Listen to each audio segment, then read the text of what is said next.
Nick, this is your third year captaining in the Metro Bank One Day Cup. How do you feel about your captaincy has progressed since taking on the role?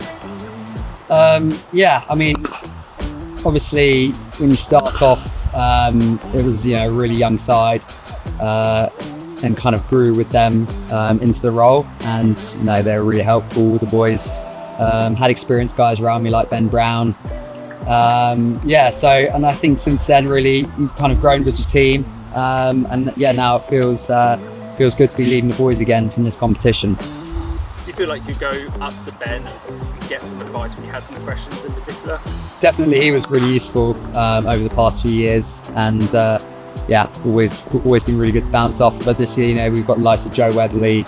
We've played a lot of white ball cricket. Tom Press as well, who's vice captain again. So I'll be leaning loads on those guys, and especially when guys like Carl Abbott are around and Keith Barker, even Tilak Barmer at the start of the comp. We've got loads of experience on the side, so lots of ideas, lots of people to lean on, and that makes the job far easier.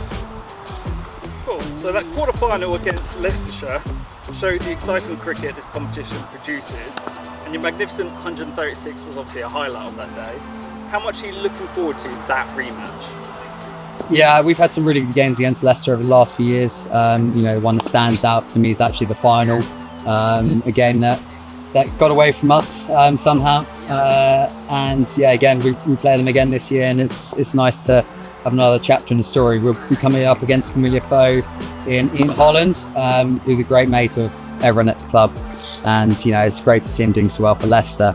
But we'll be looking forward to playing him on that day, and I'm sure there'll be some good banter out in the middle. Hopefully not so well on that day against us. So there's 4 home fixtures at Utility Bowl offer brilliant opportunities. How do you ensure Hampshire makes the most of that home advantage? Yeah, the crowd have always been great. I think you get a real sense of how much 50 over cricket means to the club. There's a rich history of winning trophies. The likes of Vincey, Dawes and Woody have led the culture over the last few years, and it's very much a winning culture in the changing room. And that's fed into this group now, where although it's a developmental comp in part due to the 100, we've always gone in with the mind of trying to win the competition. So same again this year, and home form is going to be crucial to get through. We've been really strong at home. It's a big ground. We know how to play here, and it will be very important to make sure we're switched on for our home games. How much does the sort of crowd play into it to fire up the team on a home day? Yeah, 50 overs can be a long time in the field, and when you're defending a score or there's a run chase, they can obviously add to the atmosphere and help you get over the line. We want to try and entertain them. We want to play good cricket on good wickets, and hopefully we can do that this year.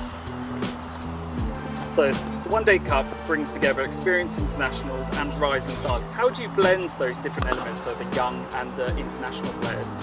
Yeah, I mean, the team, it almost picks itself really. When you get guys available like Tilak or Carl Abbott, they play for you, and that's amazing, and it's awesome to have them on board. And for guys coming through, we've got a couple of youngsters this year, Manny Lumsden, Ben Mays, Andrew Neil, who's signed his first professional contract at 24, 25. It's a great story. He's worked really hard, and he fully deserves his opportunity at this level. For those guys to be able to play with international superstars, particularly in Tilak and Kyle, it's awesome for them, and they can pick their brains, they can see how they go about it. But in my mind, you learn the most in pressure moments, but you also learn most by winning. There's always that cliche, learn from the losses, etc. But I think as a group, we've played some really good cricket in this comp over the last few years, and we've learned the most from winning. So we'll be trying to repeat that. Last question then. So Hampshire has been knocking on the door of major trophies. Is this the year the One Day Cup comes back to Utility Bowl? Yeah, you never know, do you? I think the key with any tournament is to not look too far ahead. It's crucial to get off to a good start this competition and build some momentum, which we've done the last few years. And I think if you get to the latter stages, which we've done, then you give yourself a chance to win it. Come semi-finals, finals, quarter-finals, anyone can win on the day. It's about who stands up on that day. So I think my main thing is trying to get some early momentum in the competition. Guys putting in good performances, playing good cricket, and then the rest kind of looks after itself. You certainly can't win the tournament in the first few games, but you can lose it. So yeah, we'll be trying to build some momentum early and not look too far ahead.